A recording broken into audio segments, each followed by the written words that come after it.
नमस्ते मित्रांनो. आज खूप पॉझिटिव्ह बातम्या मला तुमच्याशी शेअर करायच्यात आणि ह्याच्यामुळं भविष्यात काय होणार आहे त्याचा थोडासा तुम्हाला अंदाज येणं पण गरजेचं आहे. तर आजची पहिली पॉझिटिव्ह जी बातमी आहे ती म्हणजे ही की GSTची जी स्वस्ताई केली होती, म्हणजे 12%चा 5% आणि 18%चा 12% यावर जो आणला होता, त्याच्यामुळं GST संकलनामध्ये काय फरक पडलाय? तर GST संकलनामध्ये फरक फारसा काही पडला नाही. बऱ्यापैकी तेवढंच राहिलंय. म्हणजे एवढं स्वस्त GST करूनही सेल वाढल्यामुळं GSTचं संकलन गव्हर्नमेंटचं तेवढंच झालंय. म्हणजे गव्हर्नमेंटचा जो ग्रोथ आहे, गव्हर्नमेंटकडे येणारा पैसा आहे तो येतोच आहे. त्यामुळे तो गव्हर्नमेंट पुढच्या चांगल्या योजनांसाठी खर्च करणार आहे. त्यामुळे ही एक जमेची बाजू आहे भारतासाठी. दुसरी जमेची बाजू जी आहे ती म्हणजे जो विकास दर आहे, तो विकास दर, अर्थव्यवस्थेचा जो विकास दर आहे तो 8.2% वाढलेला आहे असं ते म्हणतायत. आणि याचा अर्थ काय आहे तर हे ग्रोईंग चालू झालंय देशाचं. आणि जर ही स्टेज म्हणजे सगळीकडे जगामध्ये अर्थव्यवस्था ढासळायला लागली आहे वगैरे असं चित्र असताना भारताची अर्थव्यवस्था मात्र स्पीडली वाढतीये, ह्याचं हे दुसरं. हे दोन आहेत निर्णय ते अर्थव्यवस्थेशी निगडीत आहेत. तिसरा अर्थव्यवस्थेशी निगडीत असणारा जो घटनाक्रम आहे तो हा की 1 जानेवारीपासून 8वं वेतन आयोग लागणार आहे.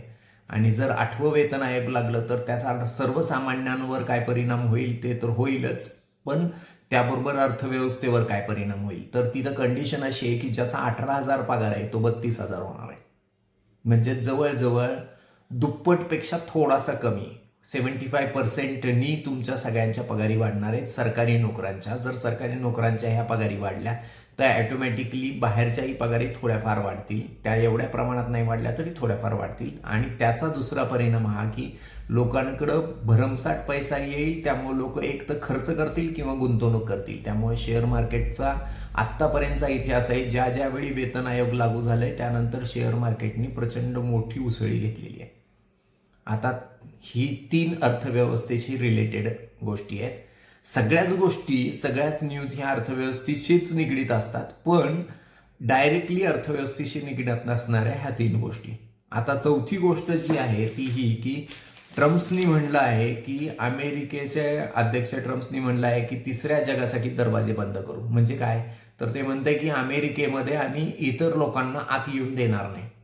अल्टिमेटली विचार करा की जर तसं झालं तर भारतामधनं जो सगळा IIT, IIMचा जो ड्रेन आहे, ब्रेन ड्रेन म्हणतो आपण त्याला, बुद्धिमत्तेचा, तो सगळा अमेरिकेमध्ये जातोय, तो जाणं थांबेल. आणि जर तो जाणं थांबलं तर भारतामध्ये ॲटोमॅटिकली त्यांचं कॉन्ट्रीब्युशन वाढेल आणि भारताची अर्थव्यवस्था याच्यामुळेही ताकदवान बनेल.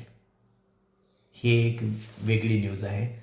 त्याच्याबरोबर अजून एक जी न्यूज आहे ती ही आहे की ज्ञानाचा नित्य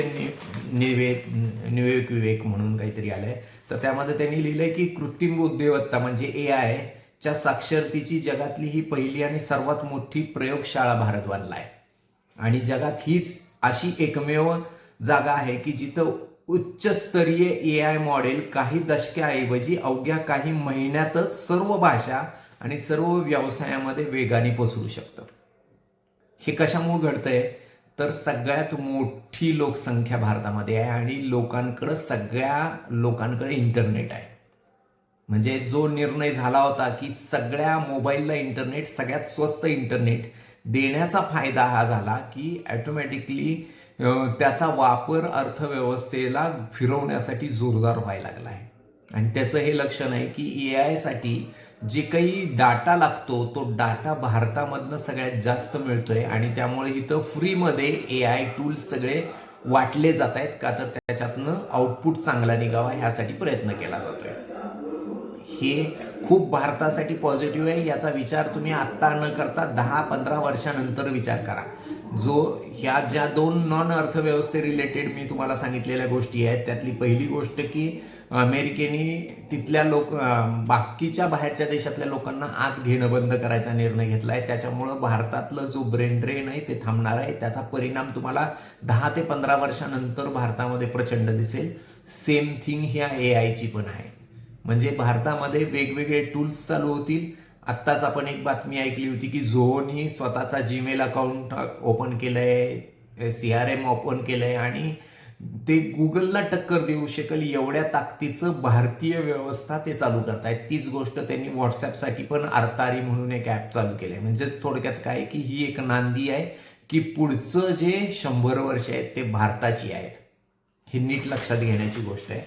त्याचबरोबर अजून एक बातमी आहे, ती बातमी ही आहे, ही फार तुम्हाला लक्षात येईल किंवा मला पण फारशी लक्षात आली नाही. मोदी दक्षिण आफ्रिकेचा मुद्दा उपस्थित करतील का, हा एक मुद्दा आलाय. म्हणजे ह्यामध्ये कंडिशन अशी की आता पुढच्या ग्लोबल साऊथ मीटमध्ये असा एक्सपेक्टेशन्स केलं जाते की भारताचा वापर किंवा भारत हा एक आर्थिक महासत्ता बनत चालला आहे किंवा भारताच्या शब्दाला प्रचंड मोठं वजन यायला लागलंय. आणि त्याचा हा परिणाम आहे की दुसऱ्या देशांमध्ये जे काही प्रॉब्लेम्स असतील त्या प्रॉब्लेम्सवर आपण आपले विचार मांडायला लागलो आहोत. म्हणजे ज्यावेळी स्वतःचं पोट भरतं त्यावेळी दुसऱ्याचा पण विचार आपण करायला चालू करतो, ही स्टेज आहे ती. त्यामुळं हा नक्की विचार करण्यासारखी गोष्ट आहे.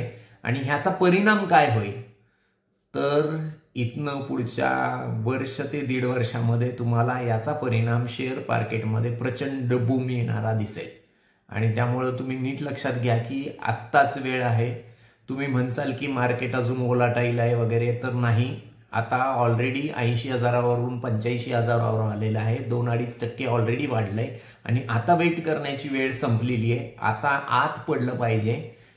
म्युच्युअल फंड इक्विटी चांगले स्ट्रॉंगली घेतले पाहिजेत आणि त्याचा परिणाम पुढच्या 10 वर्षानंतर प्रचंड मोठा मिळेल.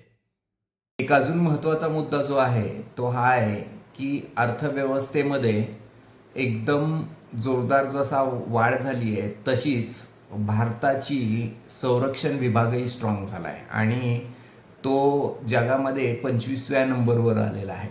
जेव्हापासून ऑपरेशन सिंदूर झालंय त्याच्यामुळं भारताची ग्रोथ प्रचंड वाढली आहे आणि ऑपरेशन सिंदूरमुळं एक संरक्षण विभागामध्येही स्ट्रॉंग आपण झालो आहोत आणि आता आपण शस्त्र तयार करत आहोत, त्याचबरोबर ते इतर देशांना विकत आहोत. त्यामुळं अर्थव्यवस्थेला अजून एक वेगळा चालना मिळणारं ओपनिंग पण ह्या शस्त्रास्त्रामुळं चालू होत आहे.